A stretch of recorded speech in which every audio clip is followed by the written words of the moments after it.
So this set of PowerPoint notes is about cell growth. Okay, so we want to talk about how we actually measure cells and kind of the kinds of things that we're going to look for, or how we measure cell growth. Okay, so the first question I have here is like, how do cells grow?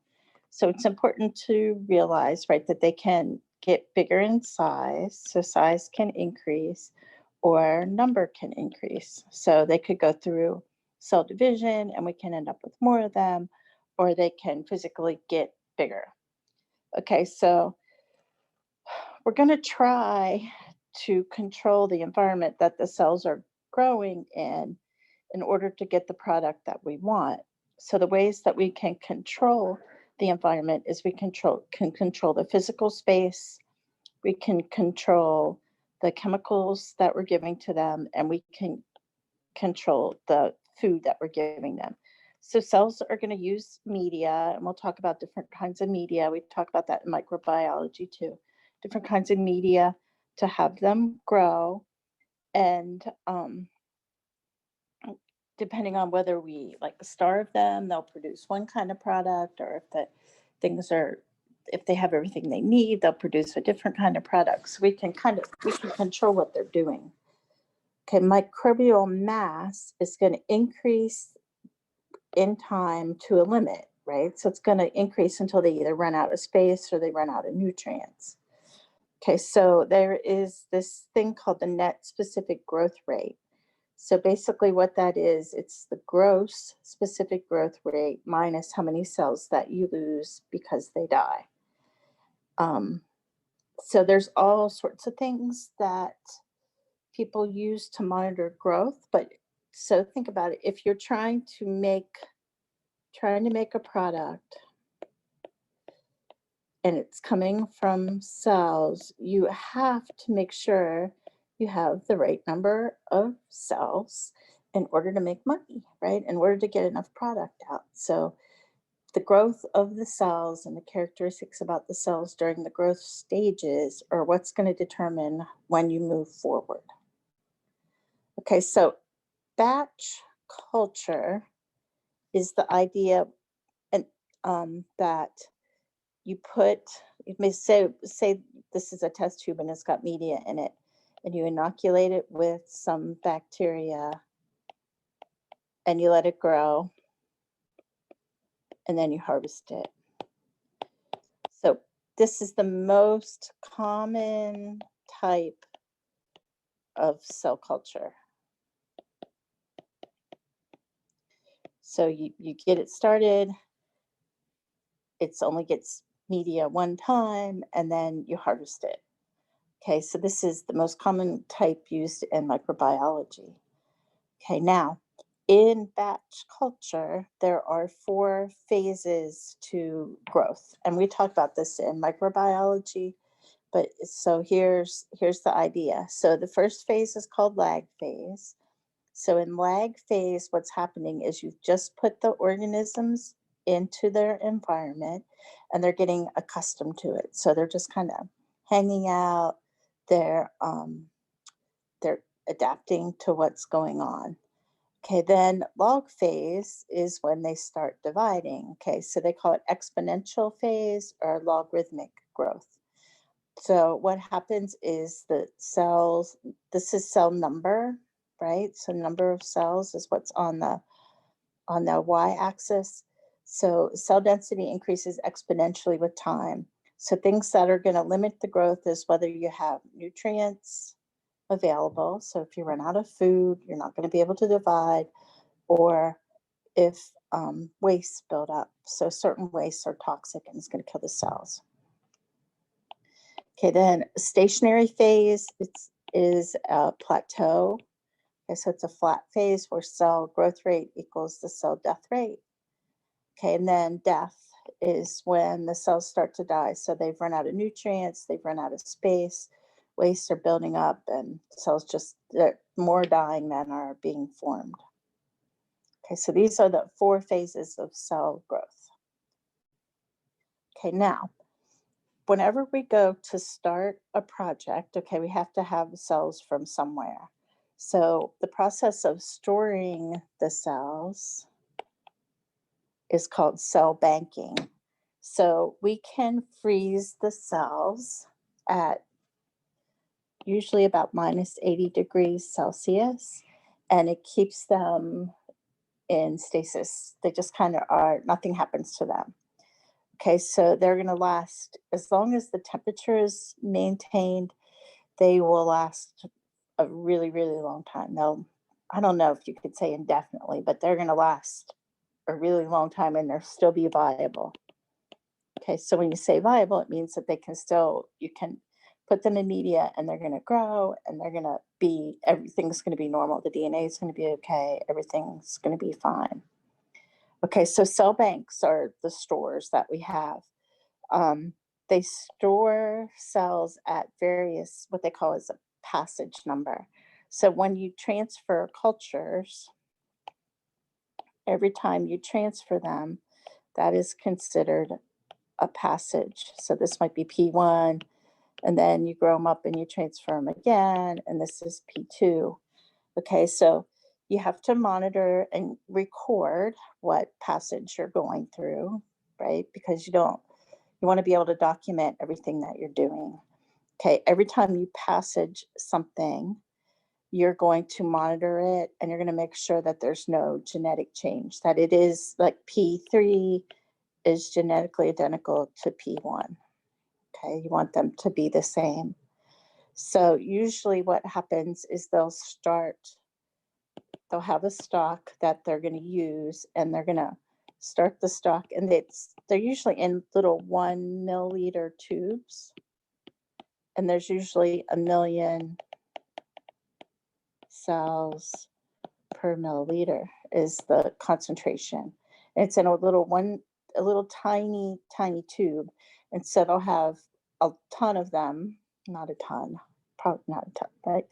But hundreds of them stored. And this is, they call it a dewar. So a dewar is a container that's going to hold liquid nitrogen. So this is a big one. We don't have anything like this on campus. So here's some smaller containers, and there's going to be liquid. So he's putting liquid nitrogen into this thing. Okay, so they're going to maintain liquid nitrogen in here to ensure that the cells are at the right temperature and they're being stored.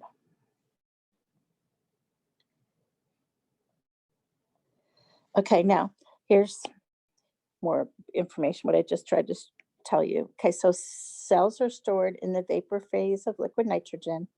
Okay, so L liquid N2, right? It's 100 minus 196 degrees Celsius. Okay, so it's really, really cold. We have minus 80 degrees Celsius freezers that we keep things in because we don't have liquid nitrogen store on campus. You order your cells. You can order cells from, there's a place called ATCC, which is the American Type Culture Collection. I think it's actually in Northern Virginia. It used to be in Gaithersburg, but I think they moved. And so they have, it's a company, sorry, they maintain stock cultures of pretty much any cell that you want. And they're going to provide full history and authenticity documentation. You want to know that they've characterized the cell line that you're using and that it's not contaminated. Okay, when we freeze cells, we want to make sure that we don't get ice crystals in them. So we use some sort of cryoprotective agent. So one thing that we use is called dimethyl sulfoxide, and that is called DMSO. Okay, or we can use 10% glycerol. Glycerol is a real thick, syrupy sugar solution. Okay, so you just make sure that they're sterile, and then you add a little bit of it, so 5% or 10% to the cells in the media, and then you freeze them. Okay, so remember when you freeze water, right? The ice crystals are going to expand. We don't want that to happen. We don't want the cells to burst. So the DMSO or the glycerol or fetal calf serum. Okay, so serum from a baby cow with DMSO for lines that are hard to freeze. Okay, when you go to freeze them, what we do is we do a slow freezing. So we don't just drop them into liquid nitrogen because they'll break. So we put them in a cooler actually and put them in -80 and let them reduce down to temperature gradually. It takes about a day, maybe not quite, maybe 12 hours. And then they freeze that way. And then we thaw them rapidly. Can use them right away. Try to use them right away. DMSO is a universal solvent. It will dissolve anything and it'll cause that thing to absorb through your skin. So if you're working with DMSO, you want to make sure that you have gloves on and that you change your gloves after you work with it. They actually used to use it to administer drugs a long time ago if they wanted the drug to be absorbed dermally. I don't know how long a long time is, but they would put the drug into the DMSO and you'd rub it on your skin and it would get absorbed that way. So if anything gets in DMSO on your skin, it can get absorbed into your body. And we don't want that to happen. So you just use precautions with it. It's not that big of a deal. If you do what you're supposed to do, it's fine. Okay, now there are different types of production strategies. So the first one I told you about was batch. Okay, so batch is a short production cycle. Okay, so you start a flask or whatever you're going to use, right? You put the organism in and then you let it grow and you harvest it. Okay, so over time, what's going on in this flask is changing. Okay, so it's not equal all the time. It's not in homeostasis. Okay, this is a really, really simple way to grow stuff. It's very, very common. Okay, it's super duper common. Okay, the next kind that we have is called fed batch. Okay, so fed batch would be that you take this flask, okay, you add the stuff, you let it grow, and then once you get to a certain point, okay, so if this is your growth curve, okay, and this is log phase, what you do is you go in and you're going to take some media out and add some fresh media in. So you're going to extend the log phase. Okay, so it gives you some more time. So you get a certain amount of cells and you just keep them growing a little bit longer. Okay, and you still only harvest one time at the end. Okay, the third thing I have on here is called perfusion. So perfuse means like you're putting things into something all the time. Okay, so perfusion is continuous growth and continuous harvest. So, and you let it grow for a set period of time. So you might have a container and it's full of media. Okay, at time 1, you add media and you remove cells. Then you wait another week and you do it again. And you might wait another week and you do it again. So you're kind of dragging it on. It's multiple harvests. Okay, now this is widely used because it's easy to do this without contaminating it. Okay, so you get it started and you collect it at the end. The more you open up the top or you introduce something new, the more likely the more chance you have for contamination. Okay, so if you're perfusing something, you have to make sure that everything is very sterile. You don't want to accidentally get to like step 3 and you add in something that shouldn't be in there. Okay, so there's all sorts of different kinds of production strategies, and it totally depends on what they're growing, what's most cost effective. Okay, now we're going to have to quantify or determine how many cells are in something. So we have to be able to keep track of cell growth. So we refer to cells in two different ways, so viable and non-viable. So viable means they're living, right? And they can reproduce, and non-viable means they're dead. Okay, so if you have something growing, okay, and you take the cells out of there and you put it on a microscope slide, say, you have to be able to determine whether the cells are alive or not. Okay, so we're going to talk about different ways that you can do this. They often refer to viability percentage. So viability percentage is the number of living cells divided by the total number of cells, living and dead, and that's times 100. Okay, so if I have 100 cells altogether and 96 of them are living, okay, then I can say that my viability percentage is 96%. Okay, so how are you going to figure out how many cells you have, and how are you going to figure out if they're living or dead? Okay, so ways that we can measure cell growth are divided into a couple of different categories. Okay, so one is called direct. Okay, so direct means that we're going to be able to take the cells out and we're going to be able to count them. Okay, so somehow we're going to be able to see the cells themselves that are in there. Indirect means that we're going to be able to look at something else in the culture and try to figure out if the cells are growing or not, and what concentration they might be. And I'll explain that in a minute. Lots of times, it depends. People are looking at cell number or they're looking at cell mass. So cell mass would be like grams or maybe a percentage. So you could determine them individually, but most of the time you want both things. And one's going to indicate the other. Okay, so those are called cell number or cell mass are called forward processing parameters or critical process parameters. So if you haven't reached this specific number that you have to have, you can't move forward in manufacturing something. Okay, so these parameters are key to what's going to happen.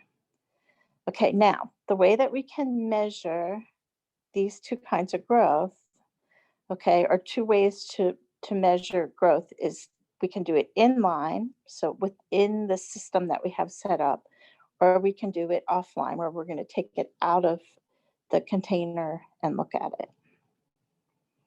Okay, so if you have a batch thing, okay, and it's growing like this, and you reach in here and you take a sample out with a pipette, okay, and you take it over to another table, that's considered offline. Okay, if I had this set up in a machine and I could measure the amount of cells in here without taking anything out, that would be considered inline. Okay, so it's part of the process. Okay, so the first thing that we're going to talk about, and we'll do this in lab a lot, is determining cell numbers using a hemocytometer. Okay, sometimes they call the slide for hemocytometer a Petrov-Hauser slide.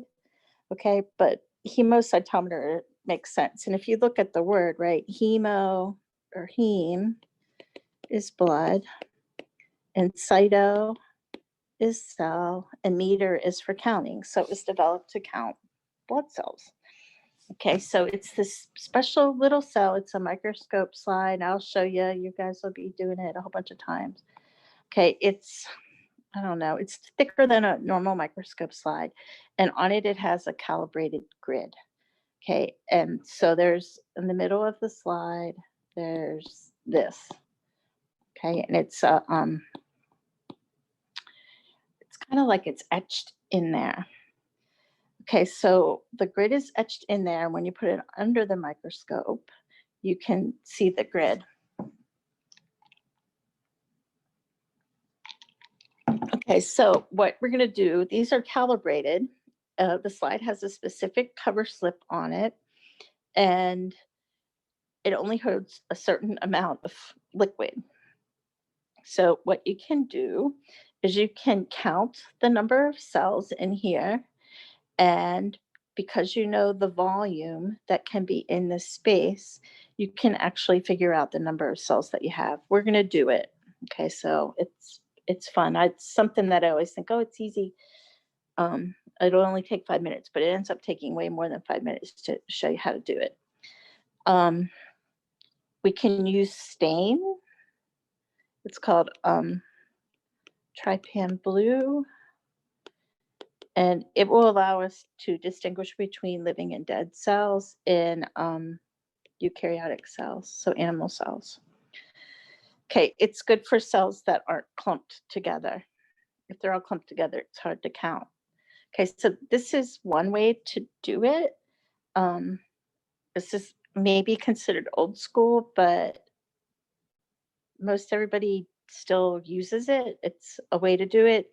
This is automated now, but usually in order to make sure that your machine is working properly, you have to use the hemocytometer to calibrate it. Okay, so that's one thing. Okay, now there are automated image analysis machines to do what I just showed you. Okay, one of them is called the Contessa. Okay, it's a automated cell counter machine. It's really, really easy. I'll show you a video. I'll post a video link. They show how it works, but it's cute, right? Countess, so it's counting. These are some other companies that have it: Vicell, SedX, Nova. We don't have one at HCC. They're kind of pricey. I would love to have one. I ask for one all the time, but we don't have one. We do it the old school way all the time. But if you're using this, you still have to make sure, you have to confirm. Okay, so Trypan Blue is also called the dye exclusion method. So what happens is the dead cells are going to absorb the stain, so they're going to look blue, but the live cells don't. You have to be able to do this quickly because the dye kills the cells.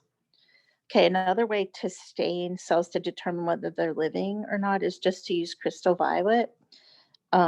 Crystal violet will stain the nucleus of the cells. These give a different number of viability. Crystal violet gives a higher viability count than Trypan Blue. As long as you're consistent and you know what the issues are with both of them, you can do either one. This is what we do and what I'll show you. Okay, so here's Trypan Blue. This is a picture from the internet because it looks clearer than what we have. But here is here's the slide. Here's the grid. You see the grid? Here's the grid. Okay, these arrows are pointing to dead cells that are stained blue. When we look at it under our microscope, it doesn't look exactly this clear. So I don't know how they're doing this, but you'll be able to see it. It's pretty cool. So these things that look like this, these are live cells.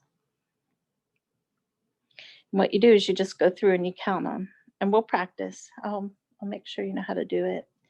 If you had class in the spring with me and you were working on the cell culture stuff, you did all of this then. So you'll have a little head start. Okay, now another way to determine the number of cells growing is viable plate counts.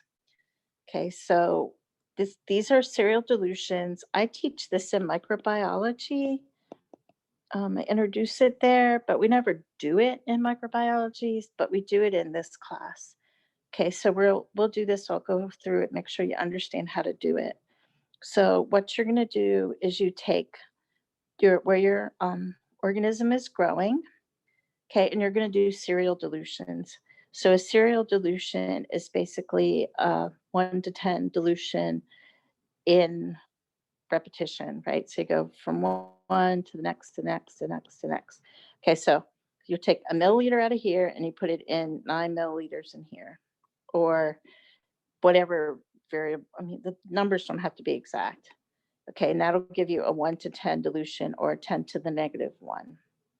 Okay, then you're going to take 1 milliliter out of here and put it in here, and that gives you 1 over 100 or 10 to the negative second, and so on.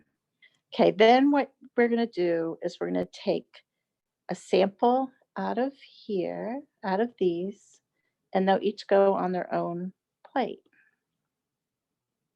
Okay, and we spread it out. And then what we'll do is we can count the colonies that are on here, and we can do a calculation because we know how much the relationship between here and here and here, and we can figure out how many viable cells are in that original flask. And we're going to do it. So when we do it, it'll make sense. Just to talk about it makes it kind of random. Okay, so colony forming units are CFUs. Okay, and each cell will give rise to a colony. So colony forming units are what we count. We usually represent it in colony forming units per milliliter, and I'll explain this to you. We're going to count plates that have 30 to 300 colonies. It's good for bacteria and yeast. You can't do this with animal cells. That's not how they grow, but we can get colony forming units. I used to do this with other fungi too, and bacteria. But I'll have you guys do it so you understand it. Okay, another way to do this is to measure the cell number, cell density with electricity. So basically, it's kind of like flow cytometry. Okay, so basically the electrolyte solutions with the cells is going to go through a tube. Okay, so that gets pulled through the tube, and then we're going to put a current across it, and then the cells are going to conduct the current. Okay, and as the cells pass through the detector, the electrical resistance increases, and it's going to cause a change in the voltage. And then the machine measures the change in the voltage. So depending on the size of the voltage and how many times the change occurs, we can figure out how many cells you have and how big they are. Okay, so this might be an inline way to do it. So in a facility, they might have a bioreactor set up, and it has a particle counter hooked to it, and then they can determine how many cells are in there without taking it out. Okay, another way that this happens is measuring the scattered light intensity. So if the liquid is moving through here, the particles or the cells are going to scatter the light, and then there's a machine that can measure it. Okay, other ways to determine it is cell mass concentration. So cellular dry weight. So what you do, I used to do this, is you would grow something up, okay, and then you would have a little, like a Buchner funnel, okay, and you would dump this in here, there'd be filter paper in here, and then you would dry it, and you could weigh. So this is growing something. So I used to do it for fungus. Okay, so I'd have my fungus growing in here, and I needed to know how much, a general idea of how much I was getting. So I would dump it into here. I would collect it on this little filter paper disc, and then I would put this in a drying oven. And then I could figure out my mass, how much I was getting from my culture. I didn't know if it was living. I didn't know how many cells I had, but I could figure out how much I had. So you could either centrifuge it to collect it, or you could filter it, and then you rinse it with water, and then you dry it. Okay, and you get a dry cell volume. For when I was doing this, I had a whole bunch of flasks that I was growing. So I would harvest one and I could figure out the mass from that, or harvest like three, some representative ones, and figure out how much was in there. It's destructive though, right? So you're losing what you started out with. Okay, packed cell volume is another way to do it, and it's actually pretty slick. It's almost like a hematocrit. So I don't know if you've ever been tested to see if you're anemic or not, or if you had anatomy. Um, so what you can do is they have little tiny Eppendorf tubes or centrifuge tubes, and you put in a certain volume of liquid, and then you spin it in the centrifuge, and then you can figure out how many cells are in there compared to the total volume. So it gives you a packed cell volume. It's really straightforward. It's an easy way to do it. But you don't know if they're alive or dead. Okay, so it could just be a whole bunch of dead cells. Okay, other ways that we're going to do it, and I'll show you this way, is with optical density. Okay, so this is using a spectrophotometer. Okay, so basically what you're going to do is you take, here's your stuff growing. Okay, you take them out and you put it into a cuvette. And you put the cuvette in a spectrophotometer, and you can, it tells you how turbid or cloudy something is.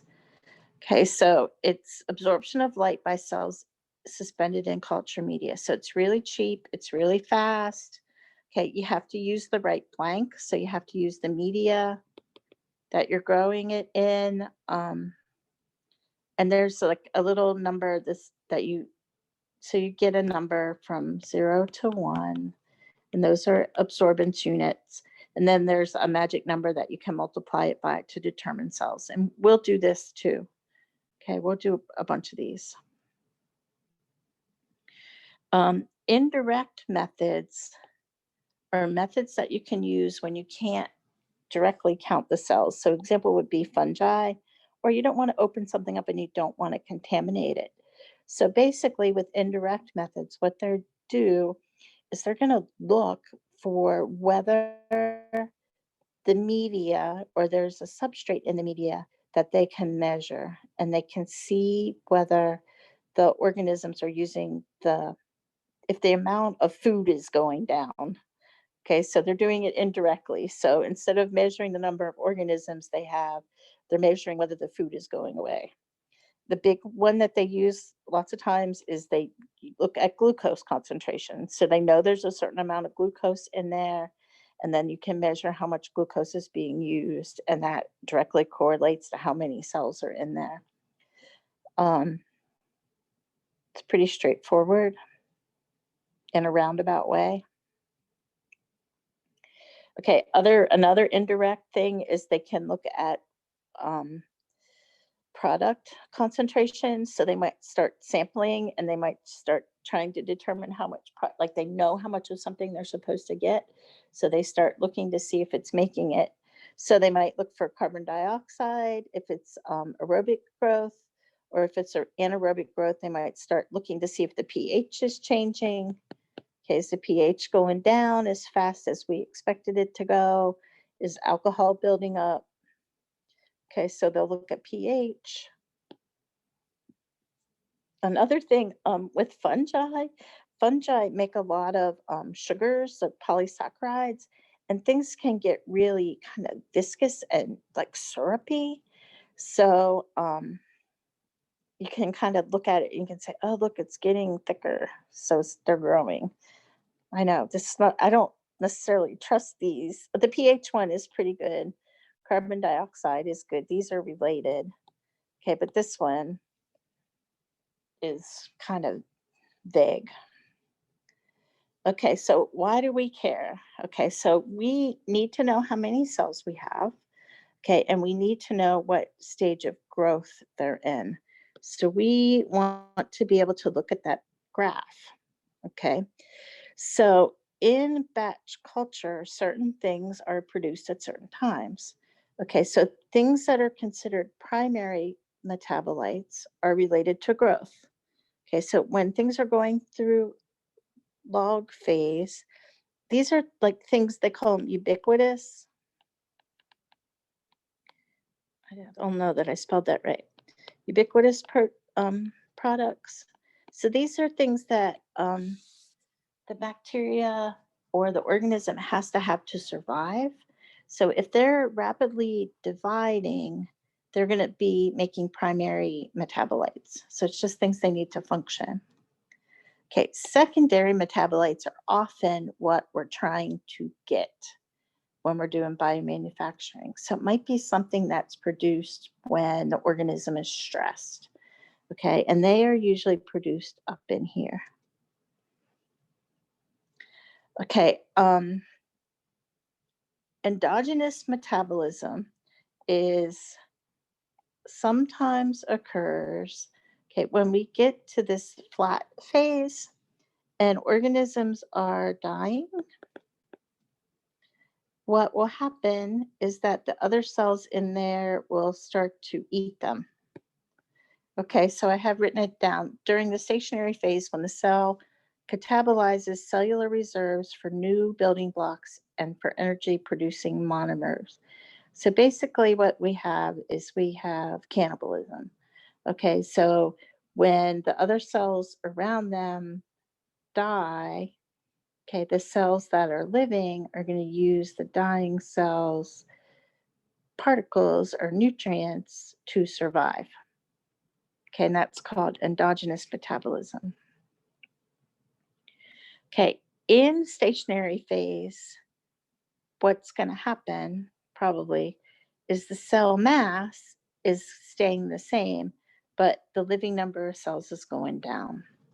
Okay, so cells may lyse, cell mass can drop, but sometimes we get this second little hump here, and we call that second little hump cryptic growth.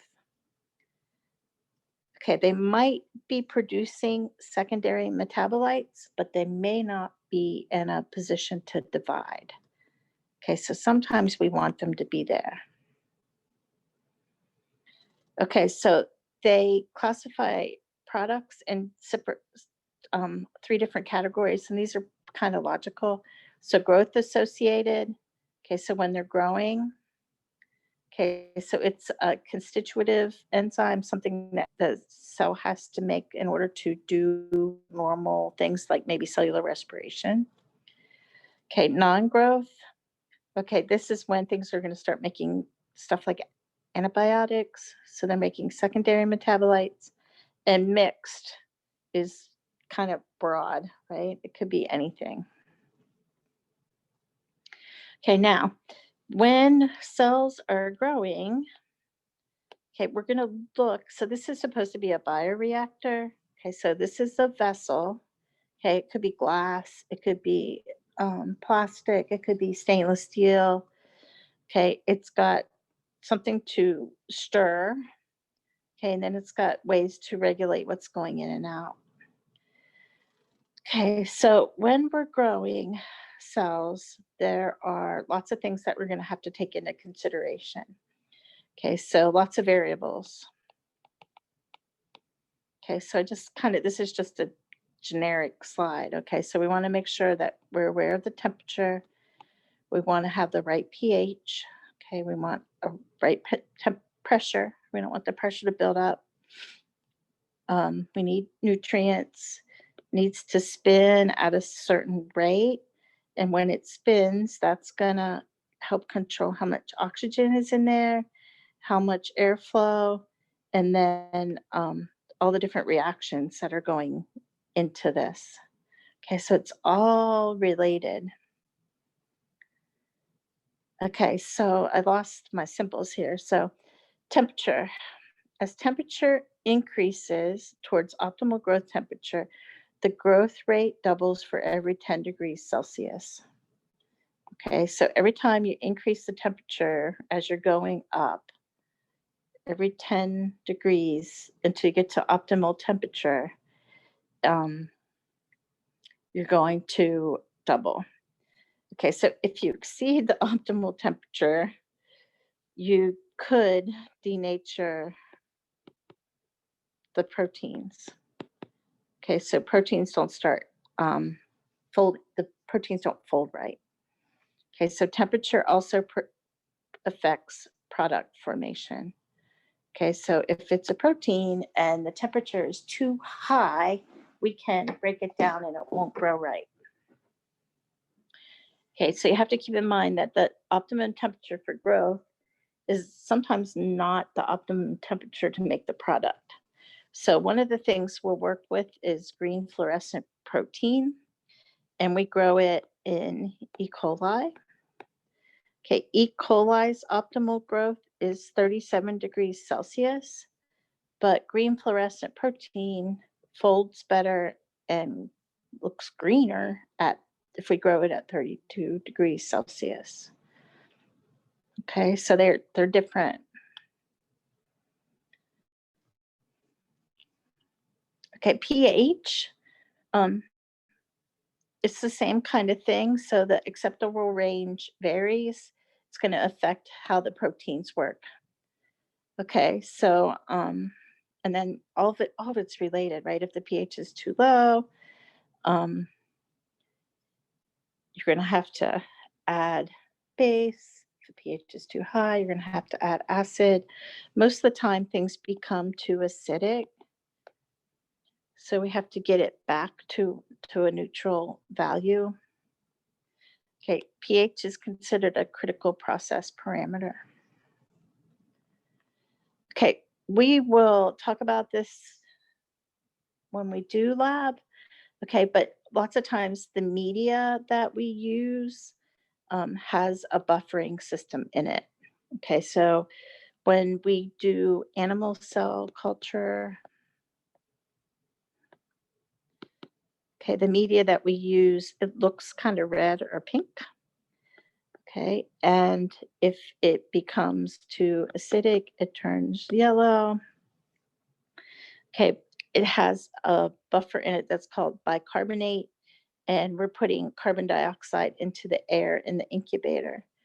Okay, so what happens is we have carbon dioxide and water, and that gives us this compound, which is bicarbonate, and bicarbonate breaks down and it can lead to acid production. Okay, this goes back and forth. We'll talk about it in class. Just hang on to that. Okay, how we grow stuff can influence the amount of carbon dioxide in it. And there's a relationship between carbon dioxide and pH, right? So if carbon dioxide goes up, pH, okay, hydrogen ion concentration goes up and pH goes down. Okay, so things become more acidic. Okay, so all of these different things, which we haven't really talked about yet, we're going to talk about in a couple of weeks, all the different things that are going to influence the amount of carbon dioxide in a culture are going to influence the pH of it. Okay, so just hang on to that. Okay, dissolved oxygen concentration is a big thing. We have to use a lot of oxygen, right?